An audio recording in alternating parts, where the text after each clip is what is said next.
Good evening. I'm Michelle Leifer, the director of the USDAN Institute for Animal Health Education at the Schwarzman Animal Medical Center. Along with my colleague Kimberly Young, I want to thank you for joining us for tonight's program, Navigating a Pet's Cancer Diagnosis with Dr. Renee Alsarraf. Before we get started, just a quick reminder. This webinar is for informational and educational purposes only. It is not a substitute for professional veterinary advice, diagnosis, or treatment. If you have concerns about your pet's health, please reach out to your veterinarian. Tonight's session is being recorded and we'll send out a link tomorrow in case you'd like to revisit the presentation or share it with someone who might benefit. We'll be taking questions via the chat box and we'll leave time at the end to answer as many as we can. I also want to let everyone know about our next webinar happening on Wednesday, June 25th at 6 p.m. We'll be joined by Dr. Daniel Spector for a conversation about minimally invasive surgery. And you can find details and register at amcny.org/events, and we'll include the link in our newsletter going out tomorrow evening. And now I am honored to introduce tonight's speaker. Dr. Renee Alsarraf is a board-certified veterinary oncologist who earned her veterinary degree from Michigan State University and completed both her internship and residency in medical oncology right here at AMC. Throughout her career, she has built and led multiple oncology and radiation practices, and in 2023, we were thrilled to welcome her back to AMC as part of our oncology team. Dr. Alsarraf is also the author of a beautiful memoir, Sit, Stay, Heal: What Dogs Can Teach Us About Living Well, a moving reflection on her own experience with cancer and the deep bond between people and their pets. We are so grateful to have her here with us this evening. Please join me in welcoming Dr. Renee Alsarraf.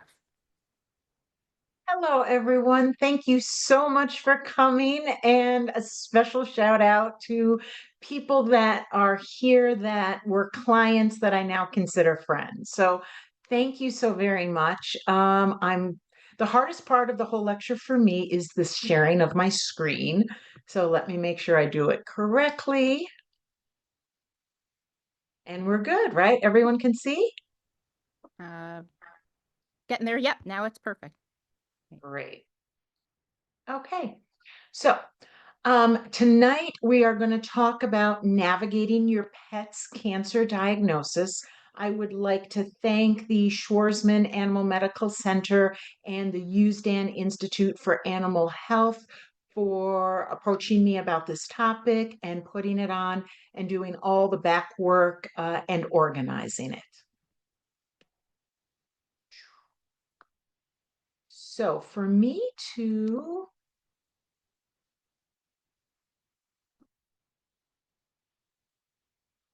Michelle, how would I got it? Okay, you Okay. got it. Okay. So the goals of this lecture. The goals of this lecture are really to help you understand the journey that you will have when your pet has been diagnosed with cancer and what goes into making up that plan, a review, or perhaps a new introduction to the various treatment options that are available, and to acknowledge and honor the emotions of it all. I know that when any of us get that diagnosis about a pet, you just have this chaotic mess of thoughts in your head.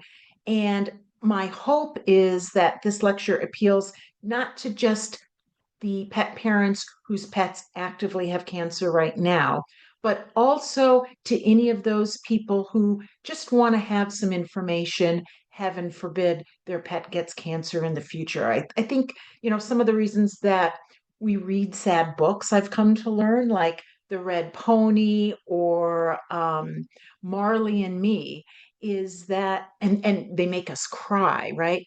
But we're able to sort of deal with and grapple with those emotions so that when the time comes for us, we might be better prepared as well.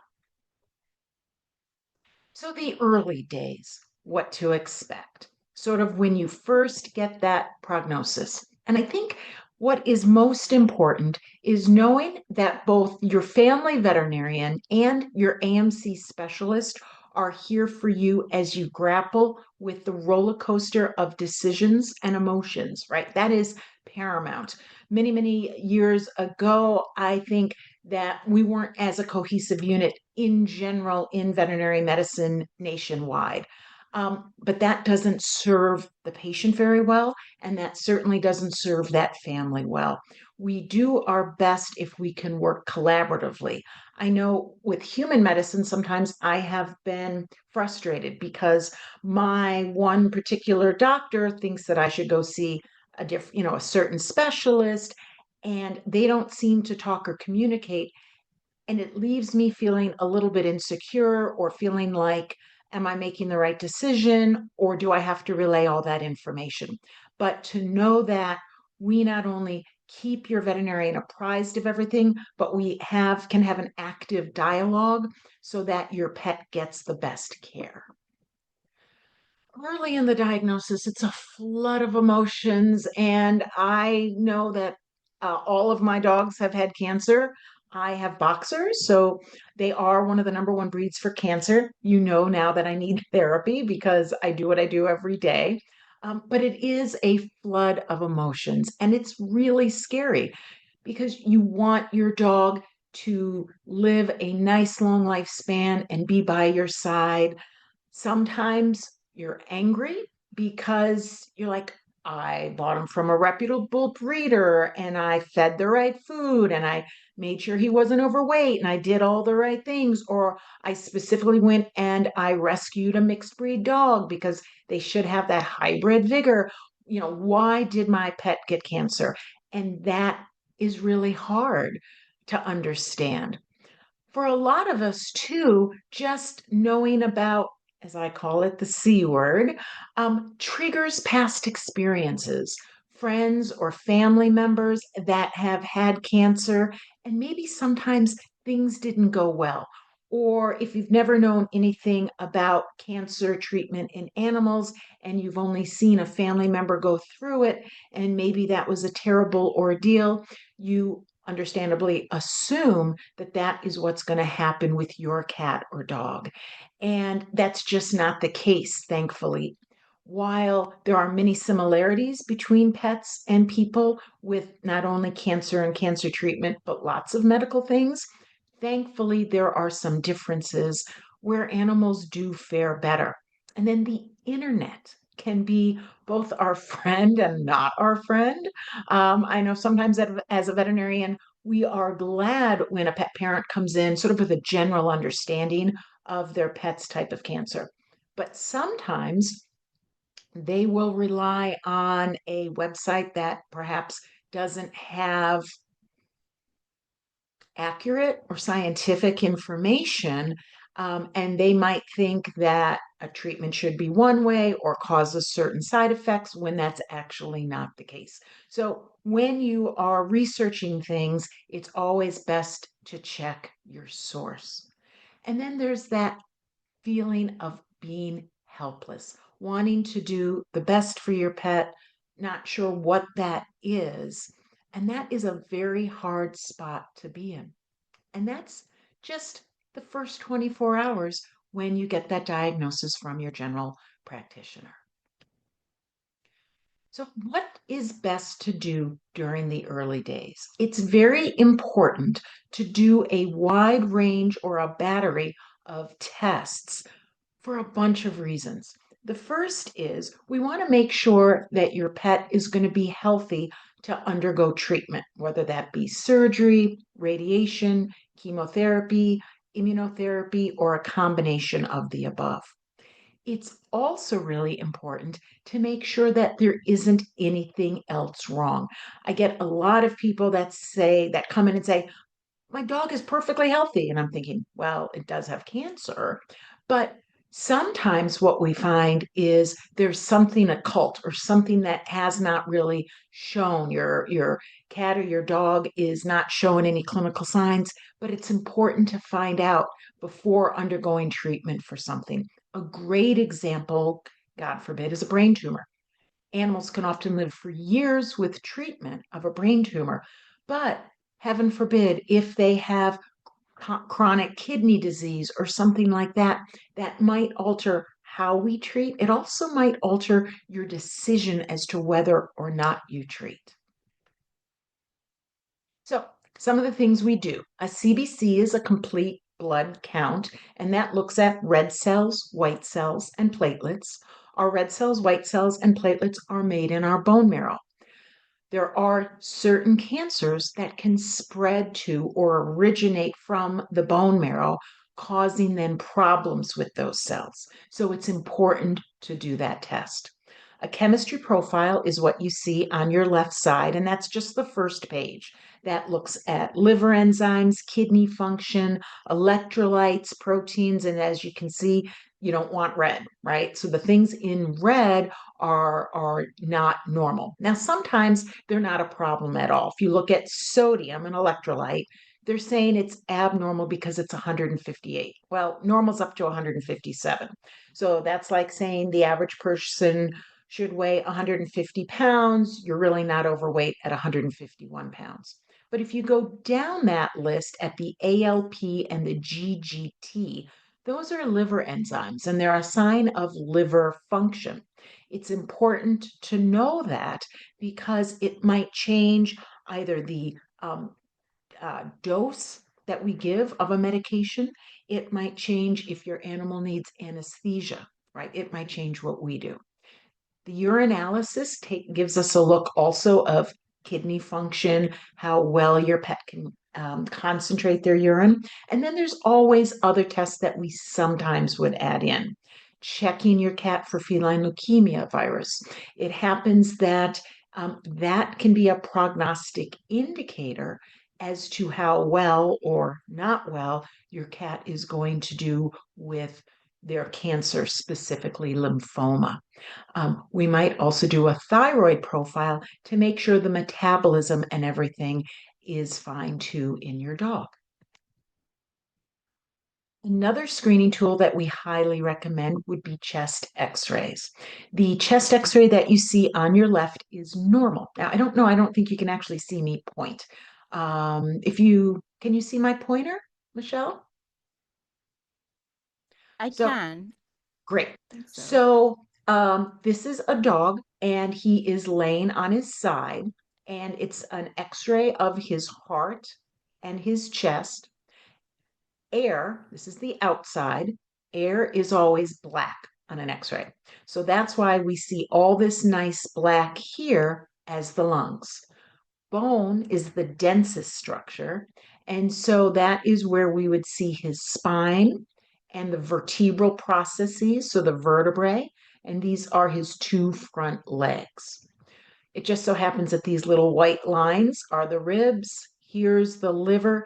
And this little thing that kind of looks like a tongue is the spleen. Whoopsie. If you go to the right, unfortunately, you can see these large white masses. I wouldn't even call them nodules. They have gotten too big for that name. And this is showing metastatic cancer or spread of cancer to the lungs. Knowing that the cancer has spread like that greatly changes our options. Sometimes we don't have really good options. Other times we might, but we need to know that is there ahead of time. This is an abdominal x-ray. So here's the spine. This is part of the hips. These white lines are the ribs. Again, air is black. So this structure right here is the stomach. You can see it's filled with air, and right here, a little bit of food. This right here, again, is the liver. But this big structure here is the spleen. If you remember from the previous x-ray, that spleen should be a little, mass or organ like that. And so here we know that there is a mass in that liver. I'm sorry, in that spleen. It doesn't tell us, though, what it is. It doesn't tell us if it's benign or malignant. It does not tell us if it is malignant, what kind of cancer, and it does not tell us if it could be safely and completely surgically removed. That is where an abdominal ultrasound would come into play, and that is where a CAT scan would come into play. And then just to kind of finish this out, whoopsie daisy, right here is some gas in the large colon or intestine, so you wouldn't want to be downwind of him. And then there's some feces in the intestines here and here, and these little curly Q's are the rest of the intestines. Oh, one question. How do I know this is a male dog? First of all, I know it's a dog versus a cat by the size of the vertebrae. In fact, I misspoke. Everything looks kind of the same size on an X-ray, but by the shape of the vertebrae. So these are nice and long, but also wide. I know it's a male because unlike most species, male dogs actually have an os penis or a bone in their penis. So this is on your left an echocardiogram or an ultrasound of the heart, and the different um, structures are labeled. So the right atrium, one of the chambers, the right ventricle, the aorta, and the left ventricle. The problem is where that arrow is pointing, this large mass should not be here. It is actually cancer that is in the heart. And they did do a post-mortem on the dog, so you can see the various chambers and leaflets. That is all normal. Unfortunately, this dog had a very large mass here in the heart called hemangiosarcoma. Another part of the workup is to do either a biopsy or an aspiration cytology. Now, there's different names for an aspiration cytology. You might hear an aspiration, or you might just hear a cytology. You might hear a needle biopsy. What an aspiration cytology is where a veterinarian goes in and he puts a needle into something like a lymph node or a mass, and he removes some of the cells and puts them on slides, and they go to the lab. That can be a very easy way of getting a diagnosis or finding out if cancer has spread to the lymph node. It is actually diagnostic about 75% of the time. 25% of the time, just by the nature of the test, think putting a needle into a haystack, you might not get a diagnosis. But it requires no sedation, no stitches. Dogs and cats typically just sit there. It is no different than getting a shot for distemper or, calicivirus or something like that. It doesn't, though, give us as much information as a biopsy. A biopsy means actually taking a piece of tissue. So it might mean taking just a little small pie slice, the size of a pencil lead, or a biopsy might mean I took out the whole mass and I'm going to send that into the laboratory.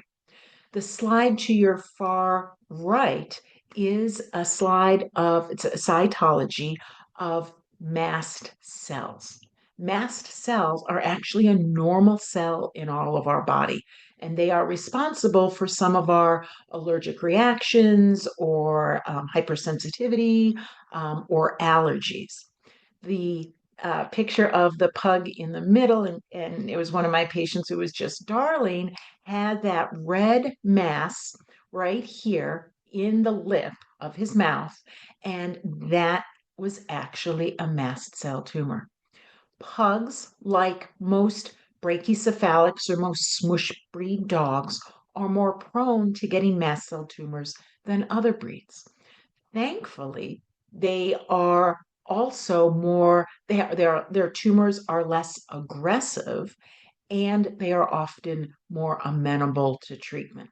This little guy actually received radiation therapy to his tumor and it shrunk it right up so it went away, which is great, but it's still scary when you first notice it. Often with biopsies or aspirations of tumors, we will also do a lymph node aspirate to see if the cancer has spread to that draining lymph node. At times, with an ultrasound, we might do an aspirate of, say, that enlarged spleen or the lymph nodes in the abdomen. Part of the early days, and this part I think is the hardest, is waiting on that referral. In part, there is a very limited supply of veterinary specialists. There are only 142 board certified radiation oncologists in North America. There are a couple of them who don't actually work in North America and work in Australia. And there are only about 400 or so board certified medical oncologists, and they're all inundated with cases. So it can be hard to get in. We're fortunate at AMC to have two radiation oncologists and a slew, three board certified, actually, if you count me, four board certified medical oncologists, along with a group of residents that can help. Sadly, COVID did a lot of things, and COVID amplified the waiting period to get to see a specialist. And nobody knows why, right? So they have all these different theories. Well, people are home more, so they're looking at their dog and they're noticing problems. I'm not so sure that's really true. Maybe a little bit. Um, I don't know if COVID has sort of slowed down our process. It originally did when pet parents weren't allowed in the building at some practices, and people were leery even about treating people's pets, and certainly didn't want to treat them if someone in the family had COVID. But that still hasn't righted itself. It still hasn't fixed itself. And I really don't know why. And then there's the fear of waiting.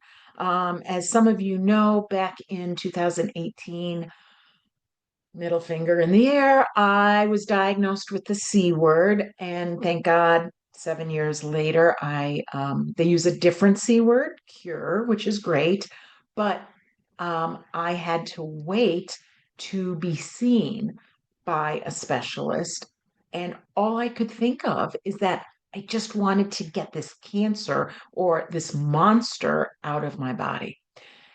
What comes with the fear is, oh my goodness, the cancer's just progressing and I'm just sitting here not doing anything. So we get it. So, how AMC helps, right? I think one of the very unique things about AMC is it can have this very comprehensive care approach.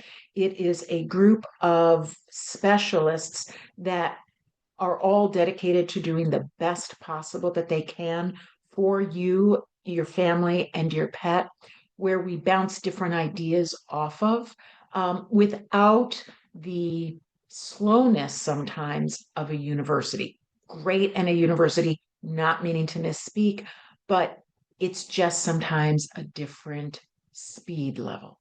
I firmly believe that knowledge is power, and to give you that knowledge so that you can make informed, compassionate decisions. Providing you with a spectrum of care of options is vital. We know that there isn't just one way to treat, there are numerous ways.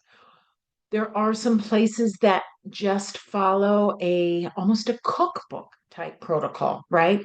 So that everyone gets the same chemo right off the bat, or everyone gets the same protocol. It doesn't really matter about the individual. Sometimes they do that for it makes it easier for everyone to do one thing, or they believe it is the best treatment. Sometimes they do that because they're accruing data to try to forward and help veterinary medicine. I personally believe in a much more tailored, individualized care because really, when it comes down to it, the only thing that matters at that moment is you and your pet. And then we're here for emotional support. Both the veterinary staff, and we are very fortunate to have, and we're going to talk about this just a little later, Jamie Cohen, our social worker, on staff for your needs at any time. And for those of you that would like, we actually have a Zoom session caregiver support group. Again, I'll touch on that a little bit later. So, knowledge is power. What are you going to learn? What should you expect to learn in the very first consult? You should learn the biologic behavior. In other words, who gets this and kind of why? So, you would want to know what is the average age? Is there a sex predilection? Is this more common in females, or is it more common in males? Bladder cancer, anal gland cancer can be more common in females. Is this breed dependent, right? Do certain breeds get this more likely than others? And sometimes that just helps us understand the process, know that we as pet parents didn't cause this. There was nothing that we could have changed, that perhaps this is just their biologic makeup. In the consult, you should learn about the various treatment options, the side effects for each of those treatment options, what the prognoses are, the costs, because that is important. And then the most important thing is quality of life issues. Quality of life issues going through treatment, quality of life issues if you were to choose to not pursue treatment, or heaven forbid, once treatment stops working, what are you looking at down the road? Again, it's to give you the most information to empower you to make the best decision. We can't make that, nor should we make that decision for you about treatment. That's my personal belief. We are there to help guide you, for you to lean on us. But so many different factors go into making that decision that it really is a personal decision. That's where we go into spectrum of care. Spectrum of care is the newest wave in human medicine, and it's spilled over to veterinary medicine. Though I think as veterinarians, we've always practiced a form of this, it just didn't have an official title. So basically, it's just stating that there is more than one right answer, and a variety of factors go into that decision. As long as you lead with quality of life in mind for your decisions, I promise you, you will never go wrong. So, what is spectrum of care? It's providing a range of options from basic treatment to advanced, to less costly to more costly.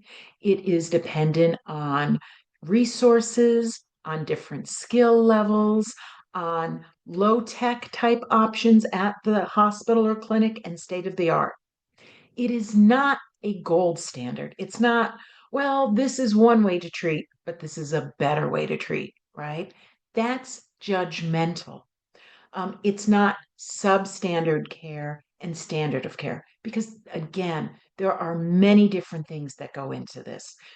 Think of not just cost, but ability to go back and forth to the hospital, your ability to do nursing care at home, your tolerance for side effects or needing to do some of that nursing care, the comorbidities in that patient. Are they diabetic or have kidney disease? There's so many different things. This is a chart made by Dr. Ann Hohenhaus, one of our incredible medical oncologists and part of the President's Council. And along the far left would be different questions you may have. And on the very top horizontal row would be different choices for a type of cancer called lymphoma. Lymphoma is the most common cancer in a dog or a cat. In dogs, they often present with big lymph nodes or a big liver or spleen. While it is also the most common cancer in a cat, these statements here pertain to a dog with lymphoma, not a cat. And you can see there are different options: just steroids, which are prednisone, versus oral chemotherapy, or one injectable chemotherapy drug, or a multiple injectable chemotherapy protocol. And they all require different diagnostic testing, different monitoring and a treatment schedule. The chance of going into a remission or being disease free is different. The survival is different and the cost is different. So, if we get into some specific treatment options, surgery. If you've ever met a surgeon and started to talk to them, he or she might say a chance to cut is a chance to cure. And it's really kind of a good motto, and it's true. Fortunately, with some things, some cancers, like a low grade, maybe grade 1 or grade 2 mast cell tumor, if they can go in and remove the whole mass, surgery very well might be curative. Um, Surgery also helps us to diagnose that mass. It might be a mass that can't be removed, but they'll take a little piece of that tissue to send off to the pathology lab, or they may send the entire thing.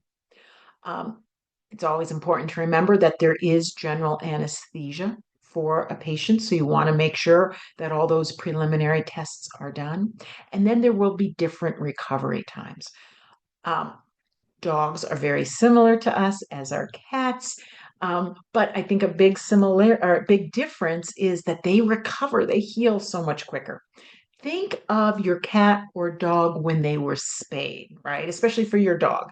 The day you bring them home, the next day they're not supposed to go bark at or go chase after a squirrel in the park or in your backyard, but they do because they feel okay. And if you've ever known a woman that's had a radical hysterectomy, she's not supposed to drive for weeks. She's walking hunched over. It's a much different recovery time. As we just talked about, surgery can be curative. Sometimes, though, other treatments are needed after the patient has healed from surgery, and those typically would begin around 2.5 to 3.5 weeks, is usually the ideal time. That could be either chemotherapy or radiation therapy. After surgery, if all of the microscopic cancer cells could not be removed, that is often when we would bring in radiation therapy to target those residual cells. After surgery, we may do chemotherapy if that cancer has a high chance of spreading or metastasizing, or if they found out during that biopsy or the pathology report that the cancer has actually spread into the blood vessels. Sometimes a second surgery is needed, and that can seem like, oh my goodness, I just put my cat or my dog through a surgery and now he needs another one. But that's often because they weren't able to get wide margins, but now they are able. The skin is loosened up, they're able to go deeper, they can have an advanced flap, and if they can get wide margins, likely your pet then won't need chemotherapy or radiation therapy. So doing one more surgery could be a whole lot better than doing numerous chemo or radiation treatments. Chemotherapy. Chemotherapy is a group of drugs that kill cancer cells. How many of them work is that chemotherapy targets the fastest growing cells in the body, which unfortunately are the cancer cells. Sometimes targeted chemotherapy, like Palladia, can attach to certain factors on the cancer cell, causing them to die or not be able to replicate. Chemotherapy can be as an injection, usually as an injection into the vein, sometimes as a sub-Q injection or an injection under the skin, or it can be oral pills like Palladia. And there are various schedules of treatment. In general, for the most common type of cancer, like lymphoma, you might need to go in once a week for many weeks in a row. For other types of cancers or protocols, like bladder cancer or mast cell cancer or anal gland cancer, you may need to go in just every few weeks, perhaps even once a month. When your pet gets chemotherapy, this is often what it looks like. And I know a lot of people say, my dog's never going to hold still, or my cat's really not so nice. It is amazing how many pets just seem to understand. It's their sixth sense that you are helping them. And much more often than not, they lay there. Sometimes one person will hold them, sometimes two, especially if it's, a Mastiff or a Great Dane or a really large Golden Retriever. You'll see that the veterinary technicians are protecting themselves from the chemotherapy. So they have to wear a safety gown, chemotherapy approved gloves, a safety mask, or some places will wear goggles as well. And these people are getting ready to give an injection into the vein. Side effects. Oh, I'm going to take a little sidebar. So, that dog that looks a little bit sad and is all curled up in a blanket is my own boxer. And she will just pull your leg for anything because she just likes to be all cozy. So, she's actually doing very well. But that is my girlfriend. Thankfully, dogs and cats have much fewer side effects with chemotherapy than people do. In general, 10% of cats will have GI side effects, and anywhere from 15 to 20% of dogs will have GI side effects. GI side effects might include vomiting, diarrhea, not wanting to eat or having a decreased appetite. In general, side effects will begin within the first 4 days after treatment, and those clinical signs could last for 4 days. Heaven forbid if any of those things happen, we will often send you home with just in case medications. So, medications to help with any sort of nauseousness, vomiting, or diarrhea. Sometimes it's a quality of life thing, and you might elect to not continue with treatment. Other times, we can either reduce the dose a little bit, start the just in case medications ahead of time, or change chemotherapy drugs so that those side effects don't occur. Many people, or most people, especially depending on the drug, will lose their hair on chemotherapy. It is exceptionally rare for cats, and it's rare for dogs to lose their fur.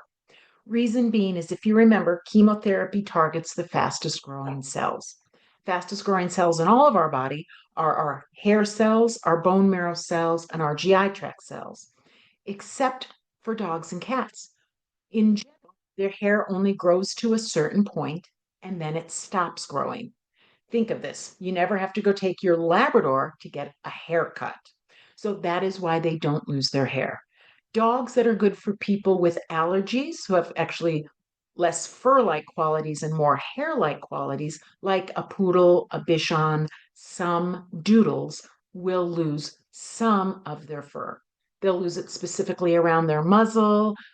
For dogs with that skirt, like a terrier, they'll lose that long skirt or the feathers on their tail.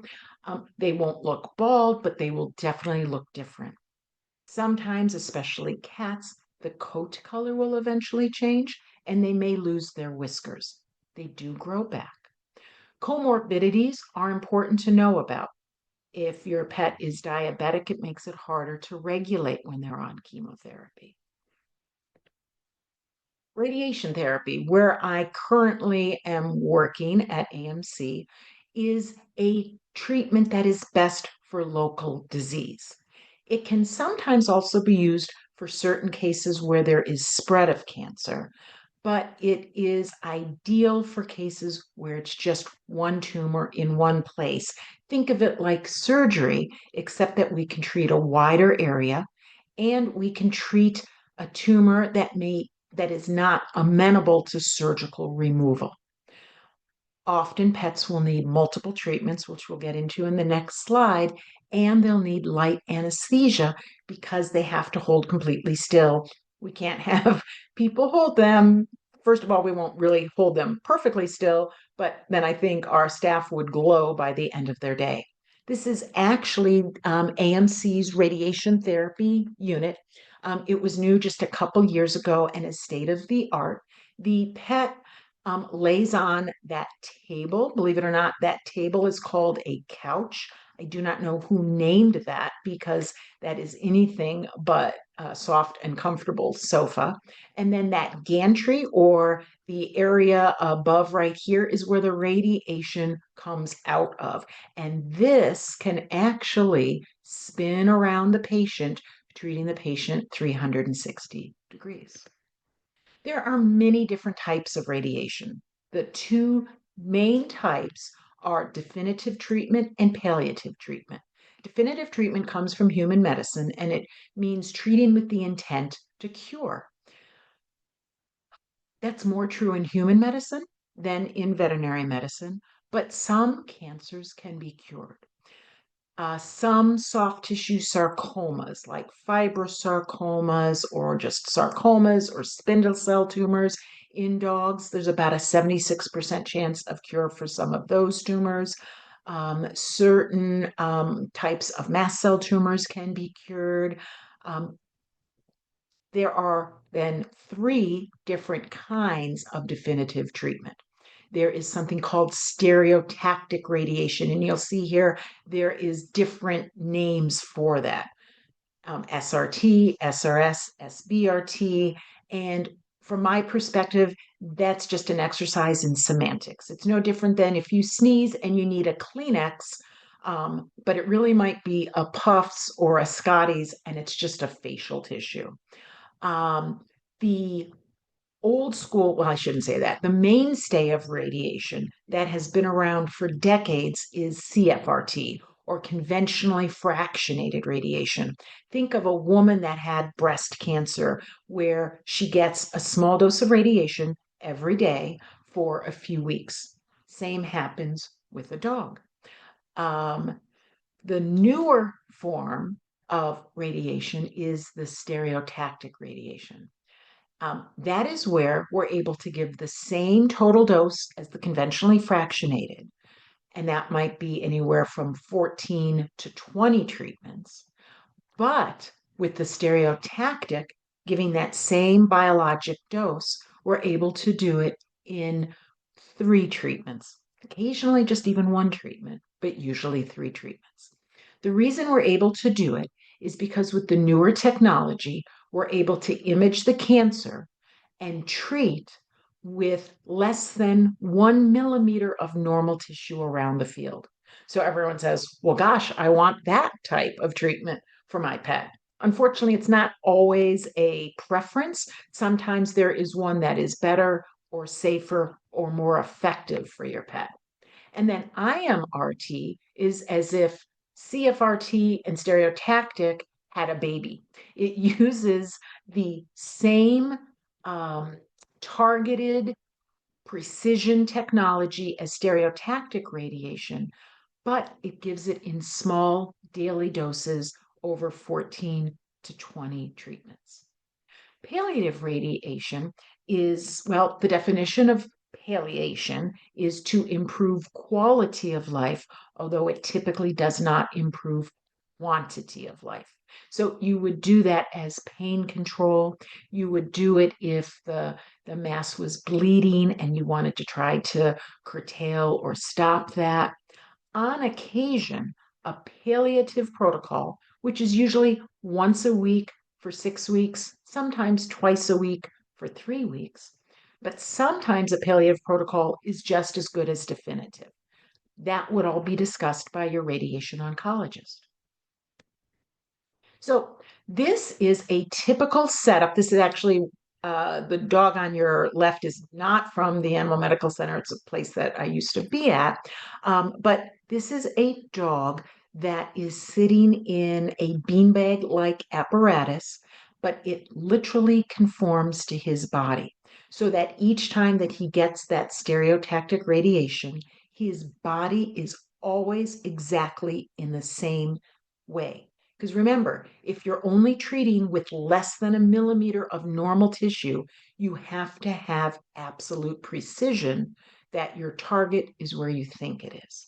That mesh type thing, right? That is called a clam, has sort of like a clamshell effect, is a sort of firm rubber device that goes over his head because we need to keep his head exactly in one way. This tube is his breathing tube or his endotracheal tube because he does have general anesthesia.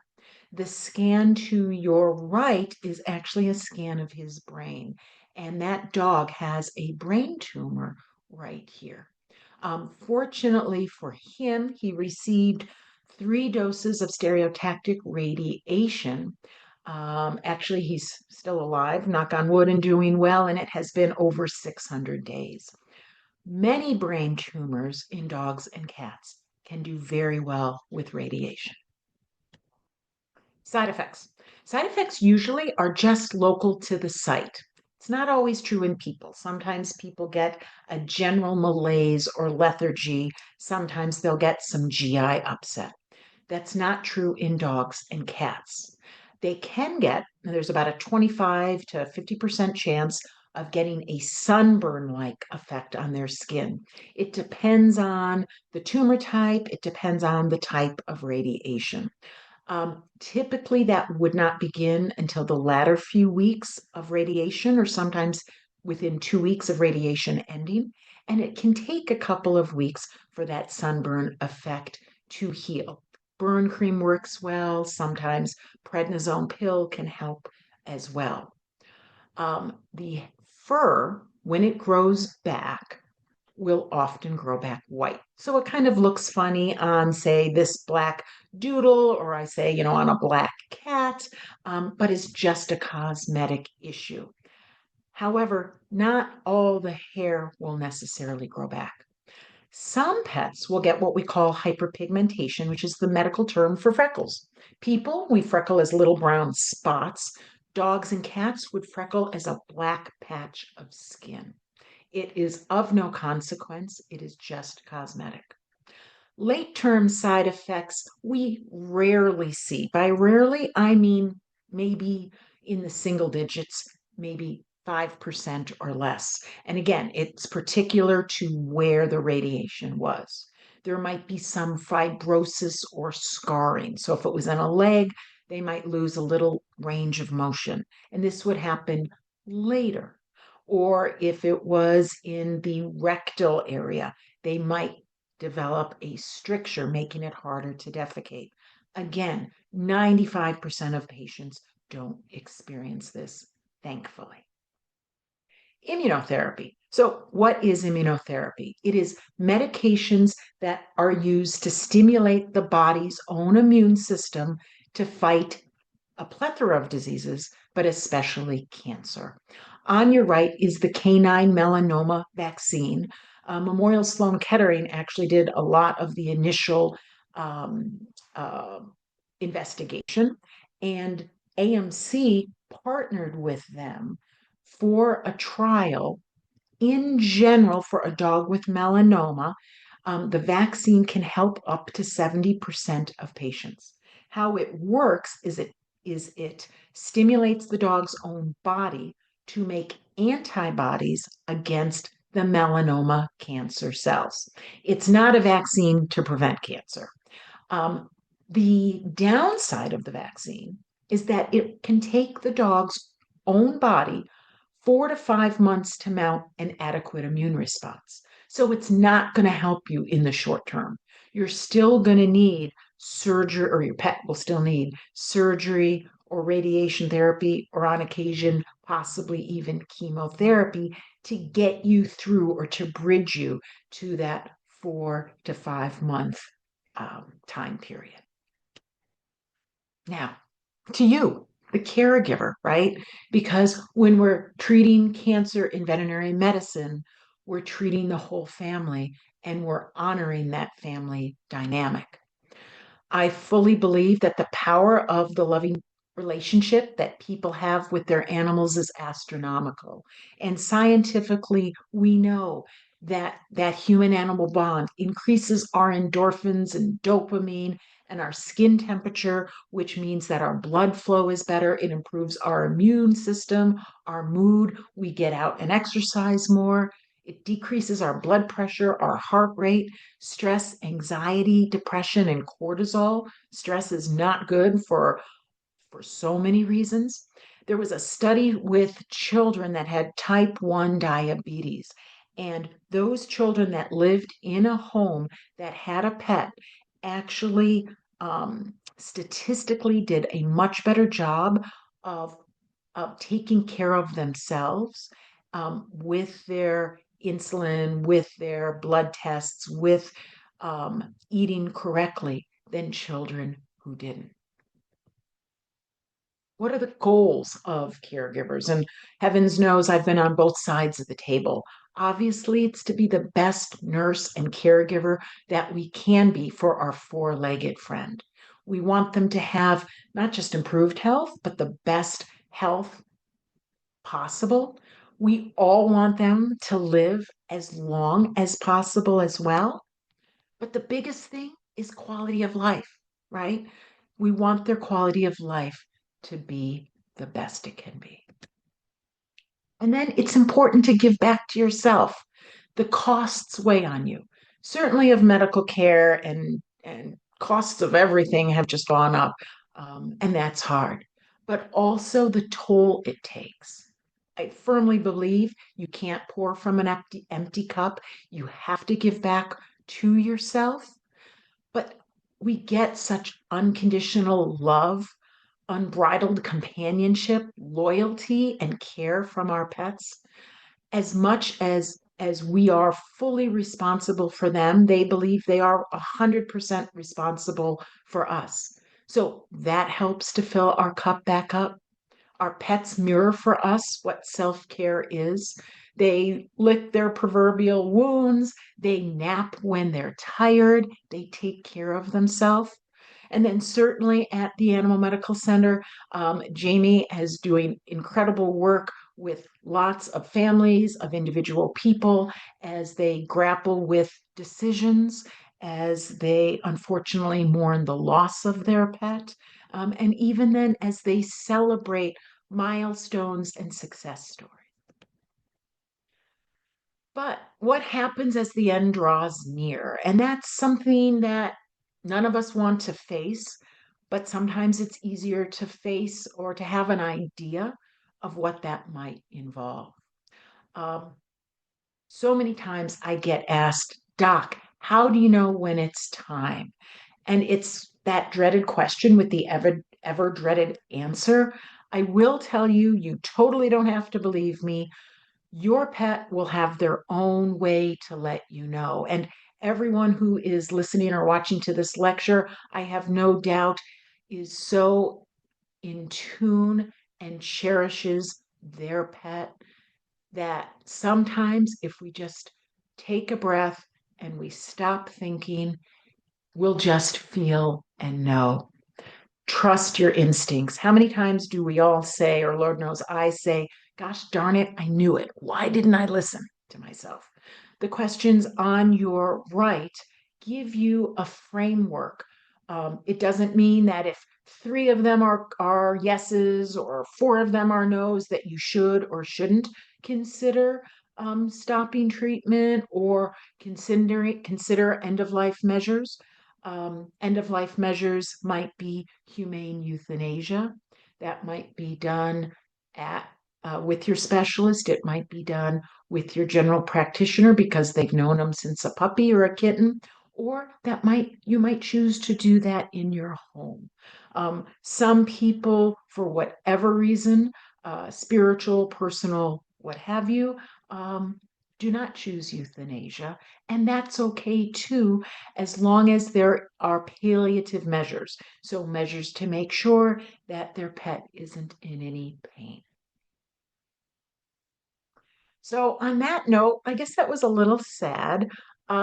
Before we open it up to questions, and I'll stop sharing my screen, I will say that as hard as it can be to be a veterinary oncologist, I think it is one of the best jobs around because we get to know and help not just your pet, but we get to know all of you and to understand what motivates you and why you're choosing to treat, and hopefully give you a better quality of life as well.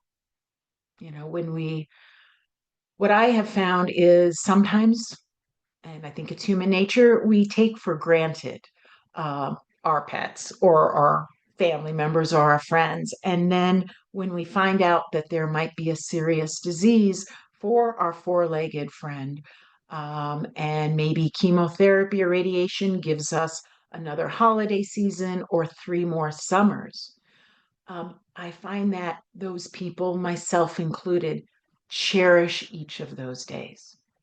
So anyway, I probably talked way too long and I talk fast. I don't know if we have any time for questions, but I sure hope that you enjoyed it. Thank you so much, Dr. Alsarraf. This was a beautiful presentation, so thoughtful and compassionate. As someone who has had pets with cancer, I can say that this information would have been very helpful to have ahead of time. So thank you again for giving this talk. We do have just a few questions, which we'll get to as many as we can. We had a question, does prednisone use lessen the effects of chemotherapy in treating lymphoma? That's a fantastic question. Prednisone has been shown to sometimes decrease the effectiveness of chemotherapy in lymphoma. Reason being is sometimes prednisone can select for something called the MDR gene, which is the multiple drug resistance gene. It can turn that on within the cancer cell. And even if that cancer cell has not seen chemotherapy, it can be more resistant. So sometimes those patients are harder to get into remission, or sometimes those patients have shorter remissions than the average dog.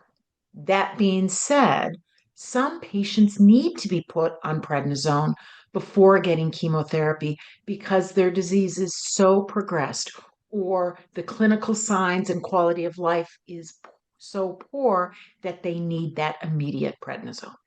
Okay, great.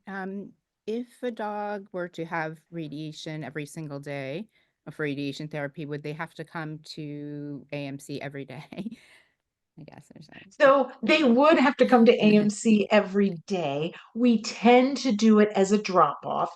If you read the paperwork, it'll tell you that you need to drop off between 7:30 and 8 and in the morning, and you may not pick up till 5 p.m. I can tell you that as we treat each patient through the day, most all of our patients go home well before 5 o'clock. If you have a schedule conflict on a particular day, we try to work very hard to accommodate that. There are some people who just can't come every day. So sometimes we'll change the protocol to an every other day protocol, and that helps with no change in efficacy. Sometimes people will choose to board their pet. So they may drop off Sunday night or Monday morning before work and then pick up Friday afternoon so that they can have their pet home on the weekend.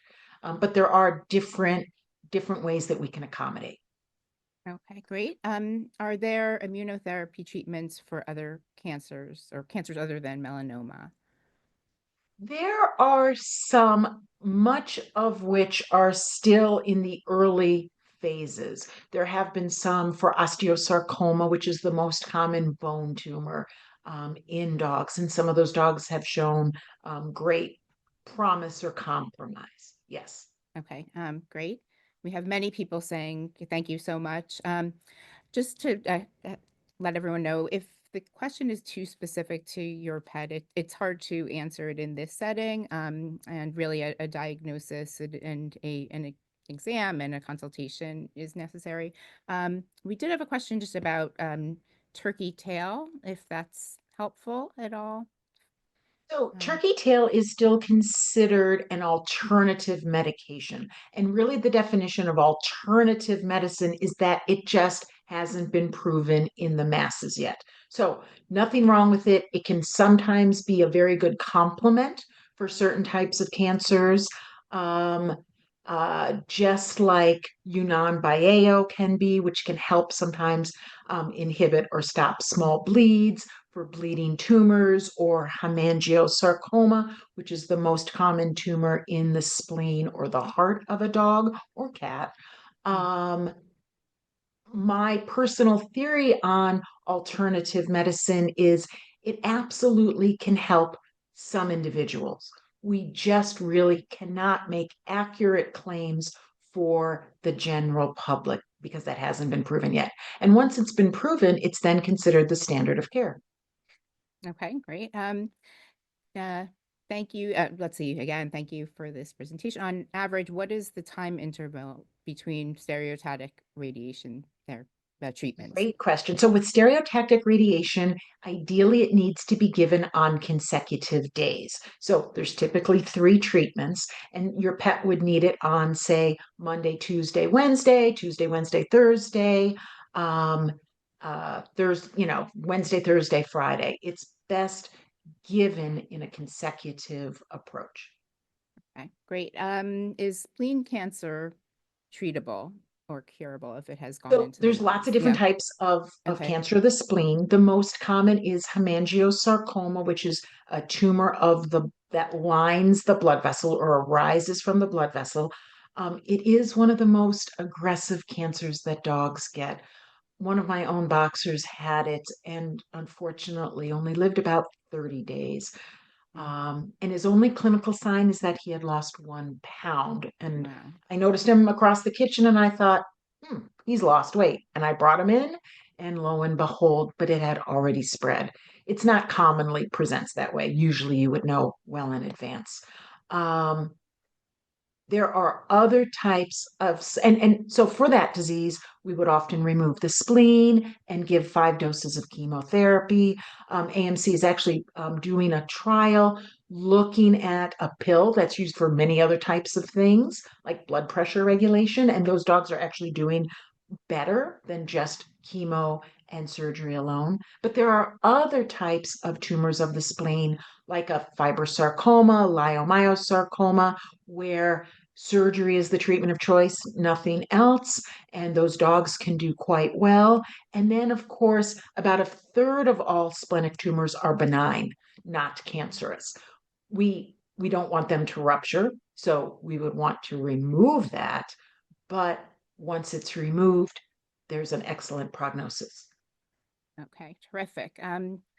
Okay, well, with that, I think we're a little bit over. So I just wanted to thank you again, Dr. Alsarraf, to really to take your time to share your expertise. And you're so compassionate. Again, we really appreciate this. Just a quick reminder, everyone, we will send out the recording tomorrow. And again, if you're looking for additional support, I encourage you to visit amcny.org/caregiver to learn more about our caregiver support group. We'll also include that link and more details in the follow-up email tomorrow. Before we say goodnight, I'd like to take a moment to recognize someone very special, our incredible education coordinator, Kimberly Young. For 6 years, Kimberly has been a vital part of the Usedan Institute. Her warmth, creativity, and steady dedication have shaped so much of what we do and the programs we've brought to life. Next month, she'll be leaving AMC to return to school full time. Kimberly, thank you for everything. I couldn't have asked for a better partner in this work, and it has been a privilege and a pleasure to work alongside you. To all of you, thank you again for spending part of your evening with us. And to Dr. Alsarraf, thank you again for giving such a wonderful presentation. Good night, everyone. Thank you all very much for coming.